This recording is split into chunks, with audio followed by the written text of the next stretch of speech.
Welcome to all my dear student, this is Ajay Kumar from rational commerce classes. आज की class में हम लोग देखेंगे कि रेशियो एनालिसिस में आगे पढ़ते हुए तो आज हम लोग जानते हैं कि प्रॉफिटेबिलिटी रेशियो क्या होता है। प्रॉफिटेबिलिटी रेशियो को जनरली हम लोग दो कैटेगरी में डिवाइड करते हैं, जिसमें से पहला हमारा है फर्स्ट कैटेगरी जो है वो जनरल प्रॉफिटेबिलिटी रेशियो का है, और सेकेंड कैटेगरी जो हमारा है ओवरऑल प्रॉफिटेबिलिटी रेशियो का है।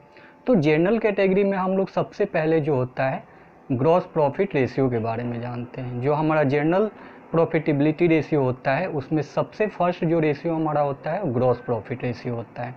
तो चलिए देखते हैं, हम लोग समझते हैं कि ग्रॉस प्रॉफिट रेशियो क्या होता है और इसे हम लोग कैसे कैलकुलेट करते हैं, और जब हम लोग ग्रॉस प्रॉफिट रेशियो कैलकुलेट करते हैं तो किन किन बातों को हम लोग को ध्यान में रखना पड़ता है। तो पहले हम लोग समझेंगे कि ग्रॉस प्रॉफिट रेशियो को हम लोग कैसे कैलकुलेट कर सकते हैं। तो gross profit ratio is equal to gross profit divided by net sales into 100। Gross profit ratio calculate करने के लिए हम लोग को क्या करना होगा कि ग्रॉस प्रॉफिट को नेट सेल से डिवाइड करना होगा और 100 से मल्टीप्लाई करना होगा। तो इस फॉर्मूला से हम लोग ग्रॉस प्रॉफिट रेशियो को निकाल सकते हैं। जब हम लोग ग्रॉस प्रॉफिट रेशियो कैलकुलेट करते हैं तो कुछ नोट्स हम लोग को ध्यान में रखना पड़ेगा, कुछ बातों को हम लोग को ध्यान में रखना पड़ेगा, जिसमें से फर्स्ट वन हमारा है कि यदि क्वेश्चन में आपका नेट सेल्स नहीं दिया हुआ है, क्वेश्चन में नेट सेल्स नहीं दिया हुआ है, तो सबसे पहले आप नेट सेल्स को फाइंड आउट कर लीजिए। तो नेट सेल्स फाइंड आउट करने के लिए आप क्या कीजिएगा, नेट सेल्स जब निकालना होगा आपको, तो नेट सेल्स निकालने के लिए आप जो टोटल सेल्स होगा, ठीक है, जो हमारा टोटल सेल्स होगा उसमें से जो भी हमारा टोटल सेल्स होगा उसमें क्या करेंगे हम लोग कि टोटल सेल्स में क्या आ जाएगा, इसमें हम लोग cash sales plus credit sales दोनों को शामिल करेंगे टोटल सेल्स में। इस टोटल सेल्स में से हम लोग सब्ट्रैक्ट कर देंगे सेल्स रिटर्न।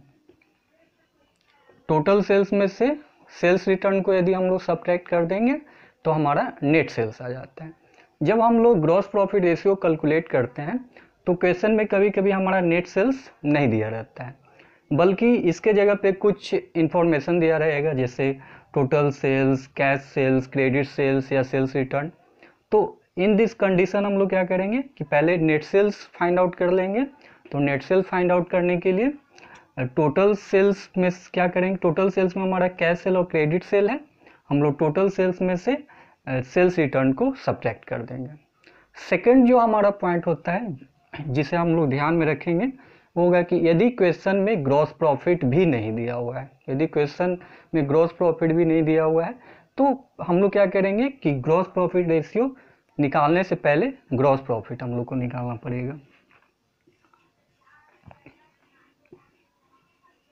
तो ग्रॉस प्रॉफिट निकालने के लिए हम लोग क्या करेंगे, यदि क्वेश्चन में ग्रॉस प्रॉफिट नहीं है तो ग्रॉस प्रॉफिट निकालने के लिए हम लोग क्या करते हैं कि सेल्स में से सब्ट्रैक्ट कर देते हैं कॉस्ट ऑफ गुड्स सोल्ड को। सेल्स में से सब्ट्रैक्ट करेंगे कॉस्ट ऑफ गुड्स सोल्ड। यदि क्वेश्चन में ग्रॉस प्रॉफिट नहीं दिया हुआ है तो उससे रिलेटेड कुछ इंफॉर्मेशन दिया हुआ रहेगा, जैसे हमारा सेल्स रह सकता है, कॉस्ट ऑफ गुड्स सोल्ड रह सकता है। तो पहले ग्रॉस प्रॉफिट हम लोग फाइंड आउट कर लेंगे, इसके लिए सेल्स में से सब्ट्रैक्ट करेंगे कॉस्ट ऑफ गुड्स सोल्ड को। नेक्स्ट जो हमारा पॉइंट है जिसको हम लोग ध्यान में रखते हैं जब ग्रॉस प्रॉफिट रेशियो निकालते हैं, कि कभी कभी ऐसा भी होता है कि क्वेश्चन में जो होता है कॉस्ट ऑफ गुड्स सोल्ड भी निकालने की जरूरत पड़ जाएगा। ठीक है, मान लेते हैं कि हमारा ग्रॉस प्रॉफिट भी नहीं दिया हुआ है, साथ में कॉस्ट ऑफ गुड्स सोल्ड ये भी नहीं दिया हुआ है, तो कॉस्ट ऑफ गुड्स सोल्ड भी नहीं दिया रहेगा, तो पहले तो कॉस्ट ऑफ गुड्स सोल्ड हम लोग फाइंड आउट करेंगे, तब हम लोग ग्रॉस प्रॉफिट रेशियो कहीं निकाल पाएंगे।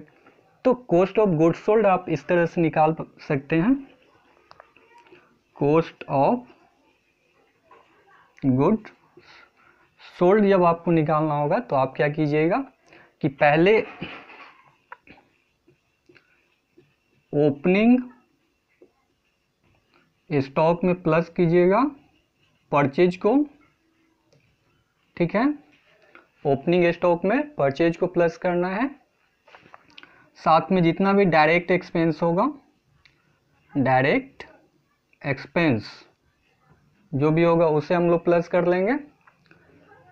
क्या करेंगे कि ओपनिंग स्टॉक में परचेज को और डायरेक्ट एक्सपेंस को सबको हम लोग आपस में ऐड कर लेंगे, तो हमारा कॉस्ट ऑफ गुड्स सोल्ड आ जाएगा। क्या आ जाएगा? Cost of goods sold. जब cost of goods sold find out हो गया और क्वेश्चन में यदि सेल्स दिया हुआ है तो सेल्स में से कॉस्ट ऑफ गुड्स सोल्ड को सब्ट्रैक्ट कर देंगे तो ग्रॉस प्रॉफिट फाइंड आउट हो जाएगा। नेक्स्ट होता है कि कभी कभी क्वेश्चन में ग्रॉस प्रॉफिट भी नहीं दिया रहेगा। अब फोर्थ जो हमारा है टर्म जिसको हम लोग ध्यान में रखेंगे कि यदि मान लेते हैं कि क्वेश्चन में हमारा कॉस्ट ऑफ गुड सोल्ड भी नहीं दिया हुआ है, साथ में ग्रॉस प्रॉफिट भी नहीं दिया हुआ है, तो जब ग्रॉस प्रॉफिट नहीं दिया हुआ है तो हम लोग को पहले ग्रॉस प्रॉफिट कैलकुलेट करना होगा। तो ग्रॉस प्रॉफिट निकालने के लिए हम लोग क्या करेंगे?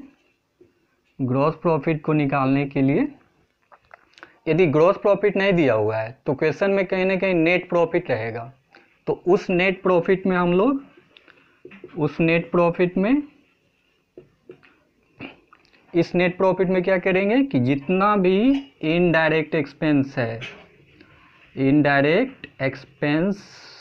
है इन सभी इनडायरेक्ट एक्सपेंस को और साथ में इंटरेस्ट